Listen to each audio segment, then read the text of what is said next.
So there's a volcano brewing under your facade, under your crust. Tonight, when the need for coping mechanisms usually wins out over having to feel, instead hot tears run down your face, like burning lava, landing on your hands and leaving blisters. Because on this night the emotion is too heavy, and the lava hardens so quickly. This molten rock, rich and fertile, spills out quickly once the pressure forces surrender. Chaos gives way to flow, and release turns into allowing. Now you can give in to exhaustion. Simply lay still and stare deeply into the glow of the lava, pouring from within you, filling the space all around and underneath you. Soft new terrain forms. It's mesmerizing, really, if you can lean into what's happening. Before you have even processed this eruption, you are laying on an island, freshly created out of all the pain and turmoil you've endured, but have never fully given voice to, except perhaps in some artistic expression, a way to soothe the wounds, to acknowledge them, if only vaguely. This new island is yours alone to rest upon, to ponder in solitude, those composted soul fragments that you protected in your inner darkness, where like earthworms, your tangled, learned confusions have long churned and decomposed the residue of hidden turbulence and trauma that sat festering and fermenting from childhood to the present. May you understand this clearly. This event is not the end of you. It's not destruction. It's not failure. It's not weakness. It is the cracking open of a heart that has been sealed off for self-preservation, a heart that was seen as a detriment, a threat to a life you believed to be your safest, most acceptable and polished chosen path. There is no smoothly paved road, nor newly blazed trail through life that is pain-free. As humans, our stories must intermingle, regardless of origin, status, or culture. That is how the lessons we learn develop. Experiences shape our perceptions, and the pain is born, flowing either in the form of love, as compassion, caring, and yes, sometimes heartbreak, or in the form of fear, as comparison, competition, and ever-increasing resentment. On so many levels, love or fear of others and of ourselves. Oh yes, it is very often the case that the many facets of you compare and compete with each other, causing you to compartmentalize your self-love, much like the love and kindness you may have been taught to feel for and give to others in measured amounts. This island you create is for your benefit, a place to absorb the lessons you avoided processing, to contemplate choices made, victories, conflicts, gains, losses, and wounds, so many wounds.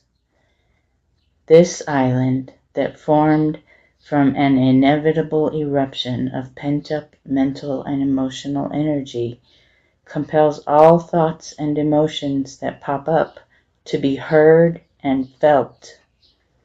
In the silence, these thoughts, these feelings cannot be swatted away. They demand acknowledgement. You don't know it beforehand while you're still taking shallow breaths, suppressing this volcanic upheaval with a cache of coping mechanisms and an unyielding diaphragm. But This will be the beginning of your regeneration and revitalization.